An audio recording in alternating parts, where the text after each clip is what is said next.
జనసేన బహిష్కృత నాయకురాలు కోట వినుత selfie video విడుదల. నిండా పుట్టెడు బాధ ఉంది. చెయ్యని తప్పుకు జైలుకు వెళ్లిన బాధ లేకపోయినా మేం చంపామని ప్రచారం చేయటం చాలా బాధ కలిగిస్తోంది. రాయుడి సావులో మా ప్రమేయం లేదని కోర్టు భావించింది. కాబట్టి 19 రోజుల్లో బెయిల్ ఇచ్చింది. నెల రోజుల్లోనే కేసుల్లో ఉన్న వారందరికీ బెయిల్ వచ్చింది. విదేశాల్లో లక్షల జీతాలు వదులుకొని రాజకీయాల్లోకి వచ్చింది ప్రజలకు సేవ చేయటానికి, మనుషుల ప్రాణాలను తీసేందుకు కాదు. అలాంటి మనస్తత్వం మాది కాదు. ఎలాంటి సంబంధం లేదని ఈ కేసులో క్లీన్ చిట్తో బయటికి వస్తాం. చెన్నై కోర్టులో విచారణ జరుగుతున్నందున ఎక్కువ మాట్లాడలేను. ఏ తప్పు చేయలేదు. నిజానిజాలు శివయ్యకు తెలుసు. ధైర్యంగా పోరాడతాం. జనసేన అధినేత పవన్ కళ్యాణ్ ను కలవడానికి ప్రయత్నిస్తున్నాను. కాబట్టి మీడియా ముందుకు రాలేకపోతున్నాను.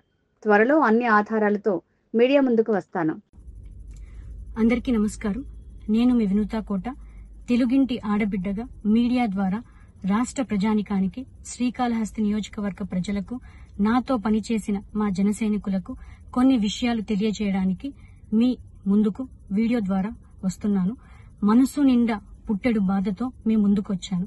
మేము చేయని తప్పుకి మేము జైలుకు వెళ్లినందుకు కూడా నాకు బాధ లేదు. కానీ మేము చంపాము అని మీడియా ఛానల్లో ప్రచారం చేయడం నాకు చాలా చాలా చాలా బాధ వేసింది. అతని చావులో మా ప్రమేయం లేదని గౌరవ కోర్టు భావించింది కాబట్టే నాకు 19 రోజుల్లో బెయిల్ వచ్చింది. సబ్సిక్వెంట్లీ 1 నెలలో మా అందరికీ బెయిల్ వచ్చింది. మేము ఫారెన్ లో లక్షల జీతాలు వదులుకొని రాజకీయాల్లోకి వచ్చింది ప్రజలకు సేవ చేయడానికి, కానీ మనుషుల ప్రాణాలను తీయడానికైతే కాదు. అలాంటి మనస్తత్వం మాది కాదు. ఈ కేసులో మాకు ఎలాంటి సంబంధం లేదని గౌరవ కోర్టులో మేము నిరూపించుకొని క్లీన్ చీట్ తో తప్పకుండా ఈ కేసు నుండి బయటకు వస్తాం.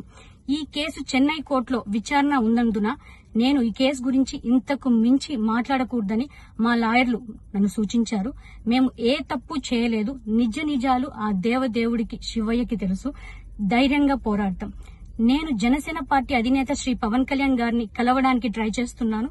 కాబట్టి ఇన్ని రోజులు మీడియా ముందుకు రాలేదు. మేము ప్రస్తుతం చెన్నైలో ఉన్నాము. త్వరలో నా పైన జరిగిన కుట్రకు సంబంధించిన వీడియోలతో, ఆధారాలతో మీడియా ముందుకు వస్తానని తెలియజేస్తున్నాను.